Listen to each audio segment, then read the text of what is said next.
We must decolonize our minds. You don't need Macron. You don't need any president to tell us in Africa how we can make our own peace. You know, the history of what we now know as the Democratic Republic of Congo is a history that is long and has several twists and turns. And it is important to contextualize that history so that we are able to understand and appreciate what is happening now. The Congo Free State, as we know it today, was established by King Leopold of the Belgians. That is not to say that there were no African populations with over 450 nationalities. And we will also remember that it's the same King Leopold of the Belgians who was the force behind the Berlin Conference in 1884 and 1885, during which the current boundaries that we know of African states were established.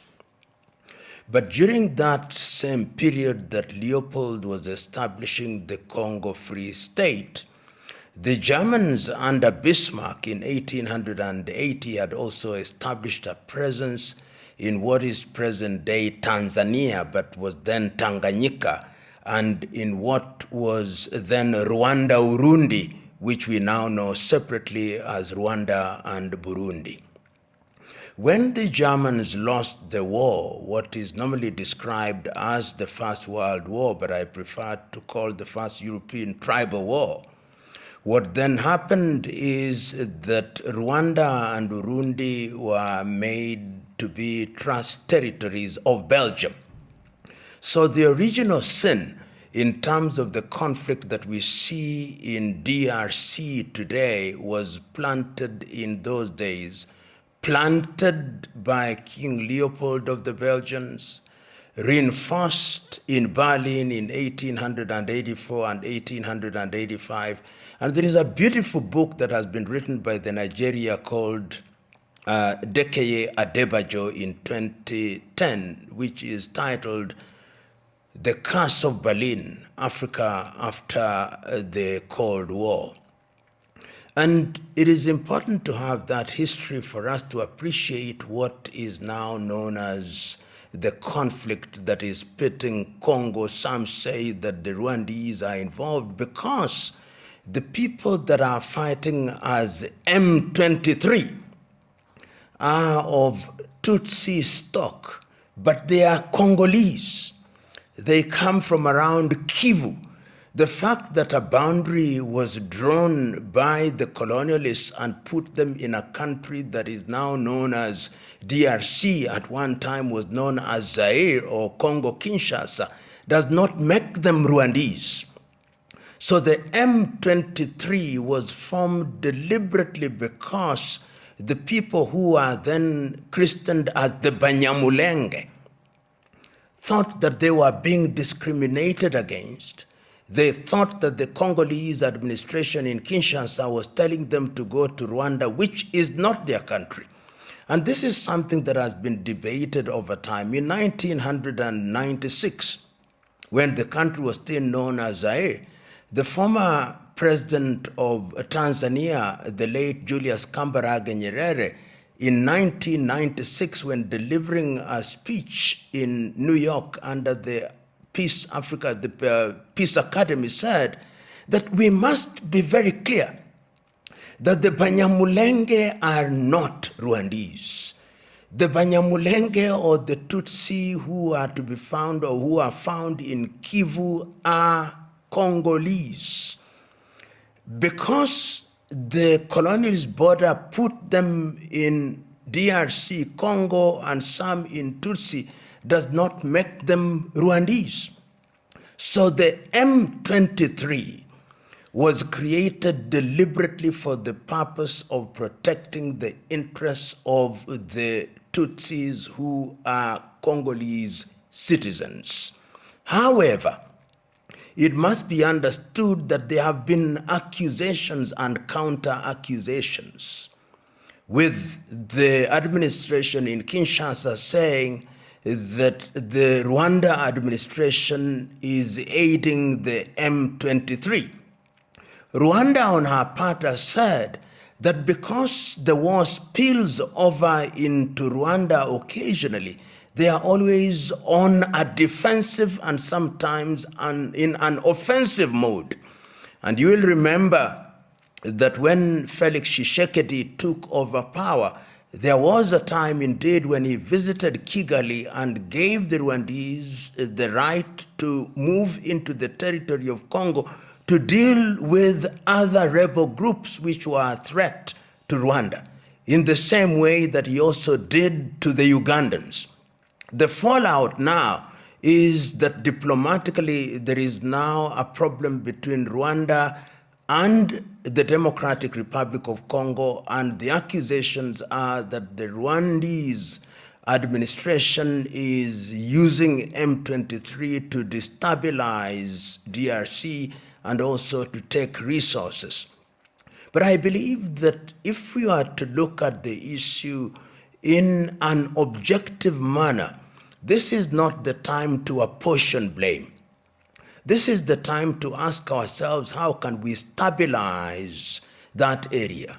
And that will require, among other things, that all the combatants are called to a round table. The argument, for example, that comes from the Kinshasa administration that they cannot have a face-to-face meeting with M23 is without merit, because it is the M23 who are on the ground, and they are an organized force with a clear chain of command.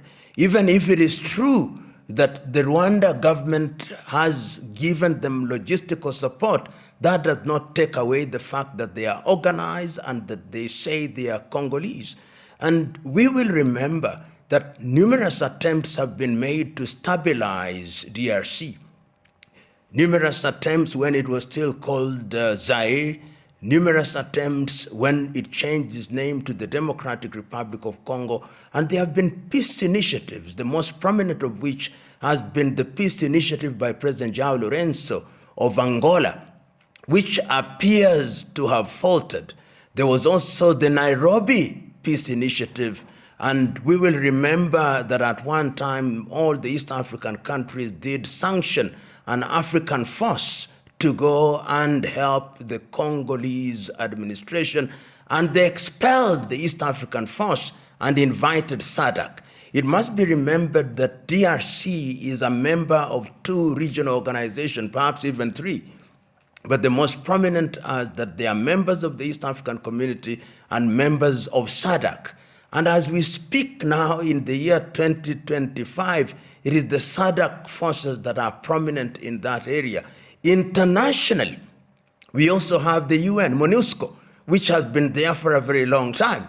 And this is not the first time that M23 have actually invaded Goma and occupied Goma. There was a time when they did, but the things have escalated in a manner that was unprecedented, with the consequence that the Kinshasa administration severed diplomatic ties and asked that the Rwandese ambassador winds up their diplomatic activities within 48 hours.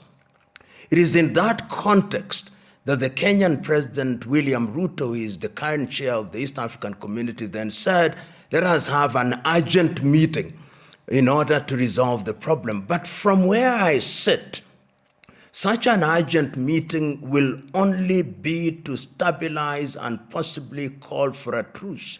But we've got to look at the long-term issues. I know others outside of the continent have also offered to mediate.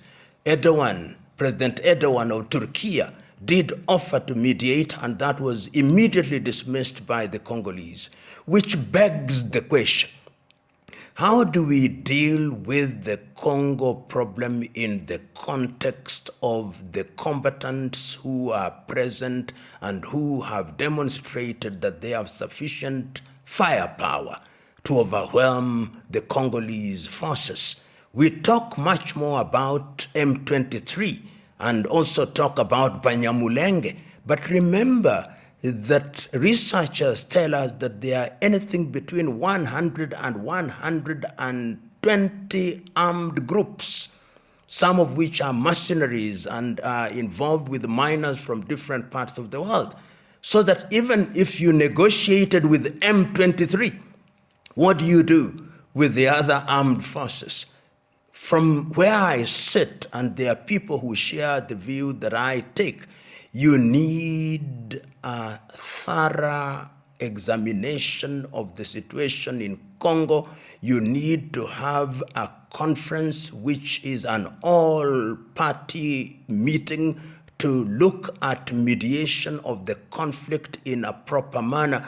And I am of the view that all heads of state in East Africa should congregate. All heads of state in SADC should congregate. And perhaps if the AU was a strong body, it is not. This would be done under the aegis of the AU, so that you don't have single mediators. In order to underscore the significance of the situation or the gravity of the situation, heads of state should do the initial heavy lifting with certain guarantees being demanded of the parties involved. Short of that, we are in danger of having an all-out war in the same manner that we had in 1996 and 1997, when we had what was called the First Congo War and Africa's First World War. And we then had a similar one in 2001, 2003. So there is wisdom in this thing happening. I hope that on the 29th day of January 2025, the initial meeting between President Tshisekedi and President Kagame, and in the presence of other heads of state, will break the ice, because breaking the ice will then ensure that we have a path towards which lasting peace can be realized and certain accommodations being made. Finally, it is important to point out that it is unwise for African leaders to use colonially created and inherited boundaries as a basis for shutting out populations. One of the reasons why in 1963 in Addis Ababa, Ethiopia, and in 1964 in Cairo, Egypt, it was agreed to retain the boundaries was not because we wanted to use them as paddocks to discriminate, but because it was thought that trying to recreate them would cause chaos. It was also understood that they'll only be useful for purposes of administration. It cannot be right that we are talking about African unity, we are talking about free movement of persons, and then we begin to say that some are Congolese, some are Rwandese, some are Burundians. I hope and pray that those who for the time being are in positions of leadership in the DRC will recognize and see the big picture and negotiate. The stance that they have taken that they are not going to negotiate with M23 is, in my view, self-defeating. You know, I understand President Ruto is the current chair of the East African Community Summit, having taken over from President Salva Mayardit Kir of South Sudan. So in that context, I understand that he is reacting properly and saying, these are member states, let's have an urgent meeting. But it beggars belief that you are calling the president of a former colonizer and a neo-colonizer to tell you how to run African affairs. But all these are out of what I call colonial hangover. African politicians still hold the view that they must be second-guessed and supported by presidents of former colonizers. We must decolonize our minds. You don't need Macron. You don't need any president to tell us in Africa how we can make our own peace. This is why they look down upon us, that even the things we can do, we still behave as if we are school boys and school girls, and they've got to tell us what to do. I hope that when the meeting of the East African Community Heads of State is convened, Heads of state will say, no, we don't want France. No, we don't want all these fellows. They could be friends of goodwill, but the territory must be defined.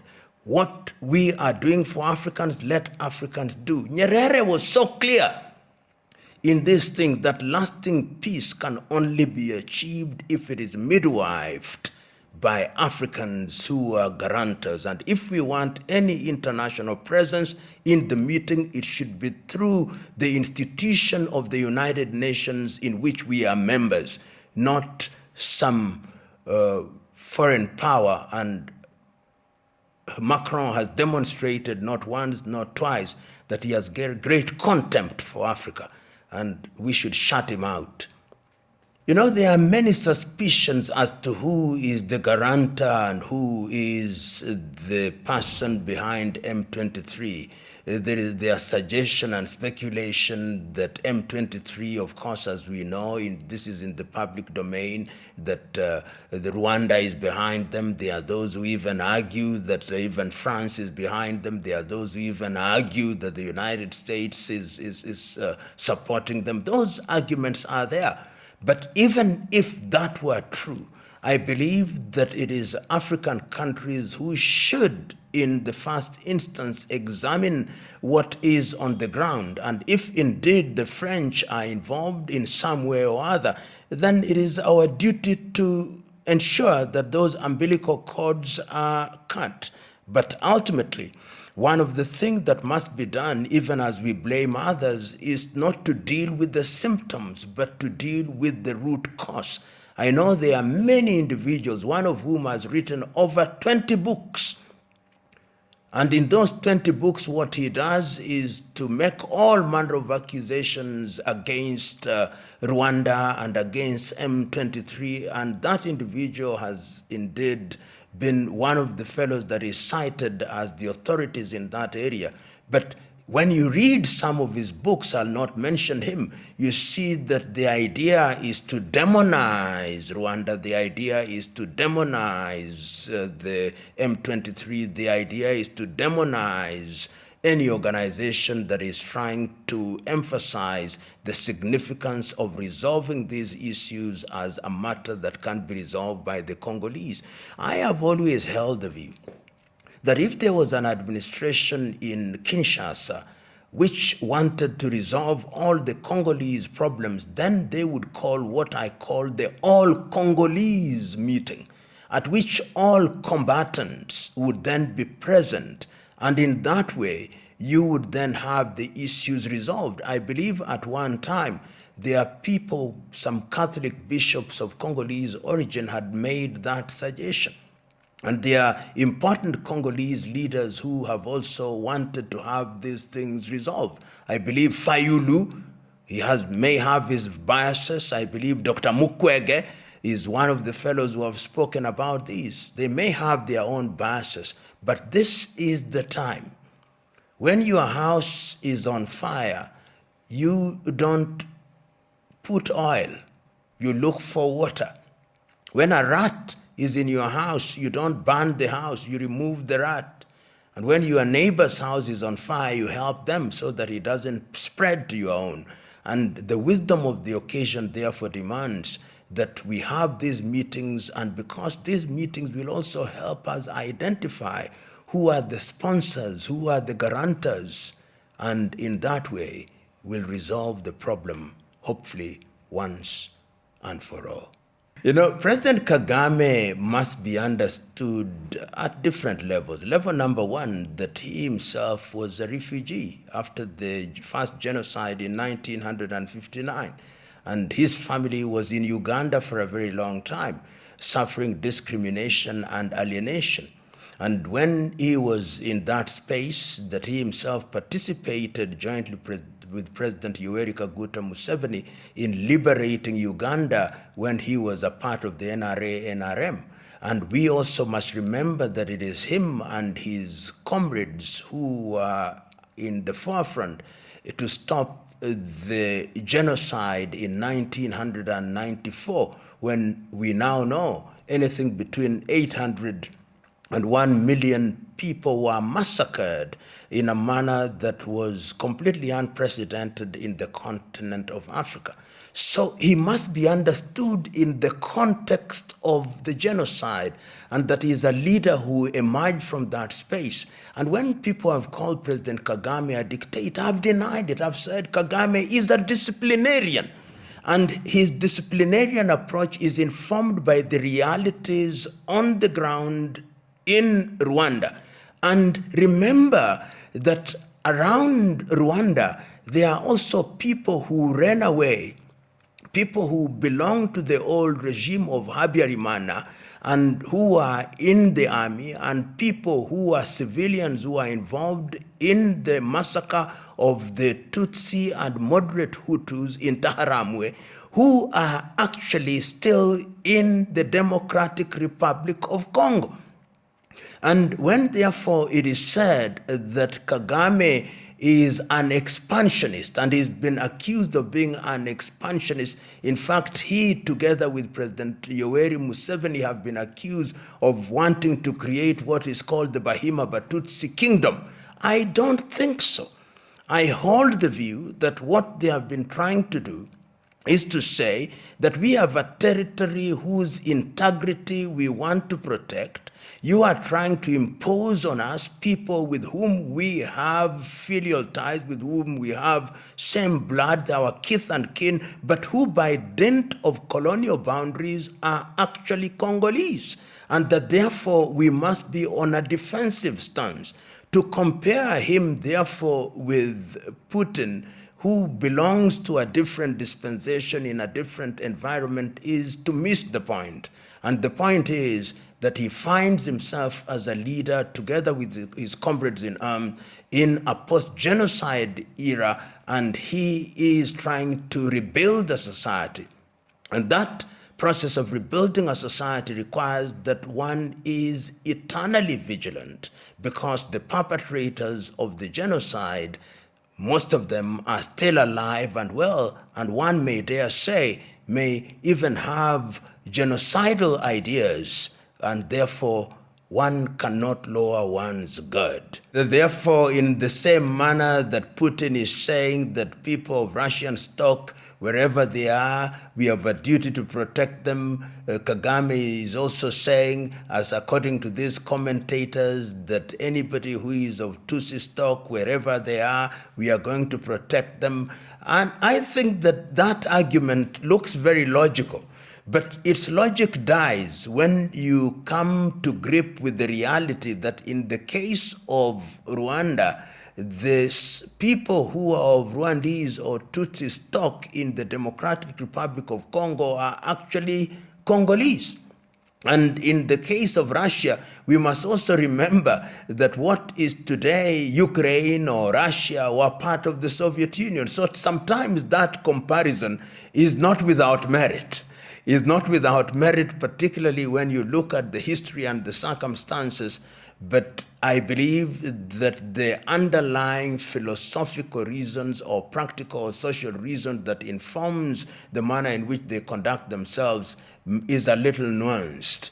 But there is a sense in which when historians write, it will be right to say that certain boxes are ticked for both President Putin and for President Kagame in protecting their very own.